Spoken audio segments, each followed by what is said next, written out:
सुरमाताईची माफी मागतो. तुम्ही माफी मागता? सुरमाबाई तुम्ही स्टेजवर या, तुमच्या पाया पडून माफी मागतो. कारण एक उत्तर जास्तीचं दिलं आहे का. चला काय हरकत नाही, माझ्यावर दंड ठोका. हो दंड ठोका. 1000 2000 5000 10000 की मी एक प्रश्न विचारला तुम्ही 2 उत्तरं का दिली. तुम्हाला साधं कॉमन सेन्स नाही आहे. एवढं कॉमन सेन्स नाही आहे. 1913 आणि 1954 बरोबर आहे भाऊ. हे मी 2 उत्तर सांगितले तर म्हणते पहिला चित्रपट कोणता पाहिला मला सांगा. 1913 आधी येईल का 1954 आधी येईल. 1913 येईल ना. म्हणजेच तो चित्रपट त्यांनी पहिला पाहिला. काय मोठी गोष्ट आहे. एवढी गोष्ट तुम्हाला नळवणे म्हणजे नळवणे. शाळेला बोलायचं म्हणजे बोलायचं. संधी नका देऊ. वैचारिक कार्यक्रम आहे समजलं का. आम्हाला साहेबांचा मान ठेवायचा आहे आणि इथल्या आलेल्या लोकांचा मान ठेवायचा आहे. एवढे मोठे पोस्टर लावले आहे. या सर्व महापुरुषांचा मान ठेवायचा. मान सन्मानाची शायरी करायची. अगदी बरोबर आहे. एवढी गोष्ट तुम्हाला समजत नाही का. अरे वा असू द्या. मला काय देईल गेलाय. मी प्रश्न केला होता मॅडमला कसा की म्हटलं महात्मा फुलेचे 2 मुद्दे सरते शेवटी बाबासाहेबांना सिलेक्ट कमिटीच्या मसुद्यामध्ये मांडले होते शेवटच्या वेळेस. ते 2 मुद्दे कोणते. तरीही साऱ्या सभागृहानं टाळ्या वाजवल्या. सर्व सभागृहानं टाळ्या वाजवल्या. पण जेव्हा मतदान झालं तर बाबासाहेबांच्या बाजूने फक्त 4 मतं होते. आणि या जातीवाद्यांच्या बाजूने 13 मतं होते. 13 विरुद्ध 4.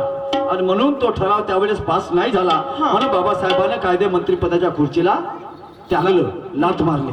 ठीक आहे. ही गोष्ट त्यांना विचारलं बाई काय म्हणतात माहित आहे का. काय म्हणता. मग ते सामाजिक समता भेदभाव. सामाजिक समता भेदभाव स्त्रियांना हक्क द्या. हे 2 मुद्दे. मॅडम जी चांगला अभ्यास करा. काही बोलायचं म्हणजे बोलायचं नाही. समजलं का. गाणे मस्त म्हणतात मिट्टू सारखे. महिने सारखे बरोबर आहे ना. काही त्याच्यासोबत अभ्यासही ठेवा. अभ्यासही ठेवा आणि बनेपर्यंत स्वतःचे गाणे म्हणा. स्वतःचे हो स्वतःचे बनवा. कसंही बनवा पण स्वतःचे गाणे म्हणा. काय तुमची जास्त कदर होईल. समजलं काय. तुमची जास्त कदर होईल. तुम्ही टीका म्हणून नाही करत. तुम्ही समजलं काय. मी विचारलं होतं तर म्हणतात सामाजिक समता आणि स्त्रियांना हक्क नाही. मॅडम हे मुद्दे तर महात्मा ज्योतिराव फुलांनी 1882 मध्ये 81-82 मध्ये इंग्रज सरकारला हंटर कमिशनरला मागितले होते. साहेब बरोबर आहे. प्राथमिक शिक्षण हे सक्तीचं झालं पाहिजे आणि सरकारी कार्यालयामध्ये बहुजनांचा शिरकाव पाहिजे. ह्या 2 मागण्या इंग्रज सरकारला महात्मा ज्योतिराव फुले यांनी 1882 मध्ये मागितल्या होत्या. समजलं काय. मॅडम जी हे त्यावेळेस झालं. परंतु बाबासाहेबांनी महात्मा फुलेचे कोणते 2 मुद्दे उचलले नाही का. आता गोष्ट जरा अशी वाईट आहे. समजलं का. मग समजून घ्या. मी सांगतो तुम्हाला माहिती झालंच पाहिजे. तर 2 मुद्दे बाबासाहेबांना सरते शेवटी उचलले. त्यामध्ये पहिला मुद्दा होता अवदान विधी. जो महात्मा फुलेनं इंग्रज सरकारच्या समोर मांडला होता आणि तो पासही केला होता इंग्रज सरकारनं. इंग्रज सरकारचे लई उपकार आहे. भूलू नका. या देशावर लई उपकार आहे. अरे जास्तीत जास्त सुधारणा इंग्रज सरकारनं आणल्या या देशामध्ये. समजलं काय. सत्याची बाजू समजून घेणारा इंग्रज सरकार होता. नाही तर तुम्ही म्हणाल की हा काय बोलते. वास्तविकता आहे ते सांगतो. साहेब खोटं बोलतो का. नाही असा होई नाही शकता. आणि म्हणून त्यावेळेस अवदान विधी महात्मा फुलेने हा मुद्दा मांडला होता. अवदान विधी याचा अर्थ असा होते गावचा मुखिया कुलकर्णी पाटील ठाकूर हा जो कोणी मुखिया असेल तर एखाद्याला जर आपल्या मुलीचं लग्न करायचं असेल तर त्यानं ते मुलगी त्याच्याकडे द्यायची. त्यानं त्याला त्या पोरीला लग्नाच्या आधी भोगाची संभोग करायचा कुवाऱ्या मुली बरोबर आणि तेव्हा त्या लग्नासाठी तयार आहे असं समजलं जात होतं. अवदान विधी. दुसरा मुद्दा होता लाजा होम. हा प्रकारचा एक प्रकारचा यज्ञ आहे लाजा होम. तर हाही मुद्दा महात्मा फुलेने उचलला होता. कारण ही व्यवस्थाच तशी होती. ही व्यवस्था तशी होती, मनुवादी व्यवस्था तशीच होती, हे लोक तसे करत आले, म्हणून ते महात्मा फुलेला नाही पटलं. तर तो लाजा होम असा होता ज्याला तुम्ही लग्नामध्ये सप्तपदी म्हणता ना, सप्तपदी. हो हो. माय बहिणी हो, लक्षात ठेवा, सप्तपदी हा. जे ओबीसी समाजाचे लोक असत त्यांच्यामध्ये सप्तपदी होते ना, हो, 7 फेरे. म्हणजे 7 फेरे, बरोबर आहे. हो. 7 फेरे होईपर्यंत त्या गावचा पाटील, त्या गावचा कुलकर्णी, तो जर लग्नामध्ये असेल आणि 5 फेरे किंवा 6 फेरे झाल्यानंतर 7 फेरे पूर्ण व्हायच्या आधी त्याच्या मनात कधी पुन्हा इच्छा जागृत झाली का मला या नवरीला पुन्हा भोगायचं आहे, ओके माय, असं होतं. तर तो लग्नातून त्या पोरीला हात घालून देत होता. बापा बापा बापा. हे होय सप्तपदी. समजलं काय? याला म्हणतात दुसरा मुद्दा तो लाजा होम. हे 2 मुद्दे बाबासाहेबांजवळ काय पर्यायच नाही उरला. अरे म्हणजे तुम्ही एवढ्या चांगल्या गोष्टी सांगतो या स्त्रियांच्या बद्दल, यांना वारसा हक्क द्या, यांना नवऱ्याच्या हिस्टरीमध्ये हक्क द्या, होय ना. याला भावाच्या हिस्टरीमध्ये हक्क द्या, हो. नाही का यांना म्हणा सन्मान जगवा. शेवटी त्याही माणसाची जात आहेत, हो हो. त्यांना म्हणा नाही का हो, त्यांना का तुम्ही गुलाम म्हणून वापरता? का चपलीसारखं नुसतं पोळं पैदा करायची मशीन का अरे. स्त्रिया? एवढं तुम्हाला साधं पडत नाही तर मग हे शेवटचे मुद्दे बाबासाहेबांना महात्मा फुलेचे मानले त्या सभागृहामध्ये, तर साऱ्या सभागृहात टाळ्या वाजवल्या. पण जेव्हा मतदानाची वेळ आली तर फक्त 4 मत बनले. अरे रे रे रे. मॅडम, हा माझा मुद्दा होता. समजलं काय?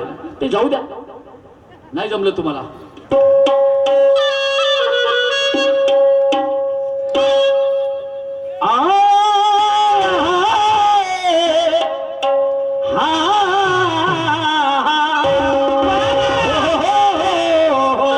क्या बात है.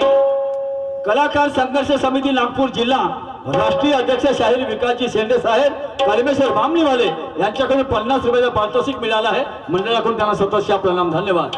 जय भीम. अगर लहू का रंग बदल सकता है, अरे जीने का ढंग बदल सकता है, क्या बात है.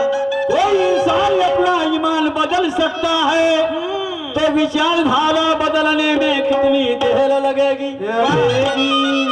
अगर लहू का रंग बदल सकता है, जीने का ढंग बदल सकता है, कोई इंसान अपना ईमान बदल सकता है, तो विचारधारा बदलने में कितनी देर लगेगी? हम आजादी का जश्न तब मनाएंगे जब इस देश की मूल निवासी कौम जागेगी. क्या बात है. जब इस देश की मूल निवासी कौम जागेगी. वाह, वाह. ज्या दिवशी तुम्ही खऱ्या अर्थात जागृत व्हाल त्या दिवशी स्वातंत्र्याचा सूर्य असं समजा. समजलं काय? नाही तर जगा शेळ्या मेंढ्यासारखे, अरे. नाही का? शेळ्या मेंढ्या बकऱ्या डुकऱ्या बहुत मिळे तरी काय करू? यांना शहाणे करण्यासाठी मज हवा माणूस भला, माणूस द्या मज माणूस द्या ही भीक मागता प्रभू दिसला. संताने मनुष्यामध्ये ईश्वराचं रूप पाहलाय. अगदी बरोबर. समजलं का? आपण या व्यवस्थेने नाही, या व्यवस्थेने नाही. आणि म्हणून म्हणताय अकबर से होशियार तो बीरबल था, मगर वो कभी राजा नहीं बन पाया. अकबर से होशियार तो बीरबल था, मगर वो राजा नहीं बन पाया, क्योंकि सदियों से हमारे हुनरों को नजरअंदाज कर दिया गया. क्या बात है. सदियों से हमारे हुनरों को नजरअंदाज कर दिया गया. फिर भी हमें जब जब मौका मिला हमने अपनी काबिलियत को सिद्ध किया. फिर भी हमारी तरक्की में कभी जाति तो कभी धर्म आ लाया. क्या बात है. फिर भी हमारी तरक्की में कभी जाति तो कभी धर्म आ लाया. अरे अच्छा हुआ कौरव पांडवों के गुरु द्रोण को एकलव्य ने कलंक लगा दिया और सारे हिजड़े के मुंह पे जोरदार तमाचा लगा दिया. सही बात है, सही बात है. वास्तविकता आहे. सही बात है. हा, म्हणतात की रामायण आणि महाभारतामध्ये शस्त्र उचलले गेले अन्याच्या विरुद्ध. म्हणतात की रामायण आणि महाभारतामध्ये शस्त्र उचलले गेले अन्याच्या विरुद्ध, पण सर्वसामान्य भरडले गेले विनाकारण. तर ते होतं कोणासाठी युद्ध? अगदी बरोबर आहे. सर्वसामान्य भरडले गेले विनाकारण, तर ते होतं कुणासाठी युद्ध? अरे कित्येक संसार आले असतील उघड्यावर, वा वा.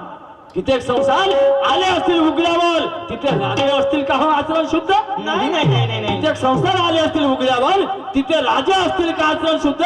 पण या मातीनंच केलं सिद्ध की शस्त्राशिवाय जग जिंकणारे एकमेव झाले बुद्ध. वा वा वा. शस्त्राशिवाय जग जिंकणारे एकमेव झाले बुद्ध. क्या बात है. आणि म्हणून तुकडोजी महाराज म्हणतात काय. हातीला घेता तलवार बुद्ध राज्य करी जगावर. वा वा. ऐका, भारत की बात बताता हूँ.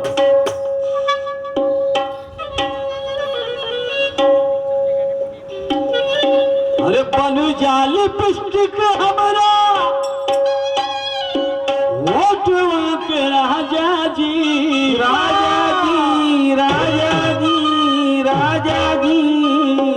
सुसतल है बहोले होले आए बड़ा माजा जी सुसतल है बहोले होले आए बड़ा माजा जी पन्नी डाल दी हमरा वोटवा के राजा जी सुसतल है बहोले होले आए बड़ा माजा जी सुसतल है होले होले आए बड़ा माजा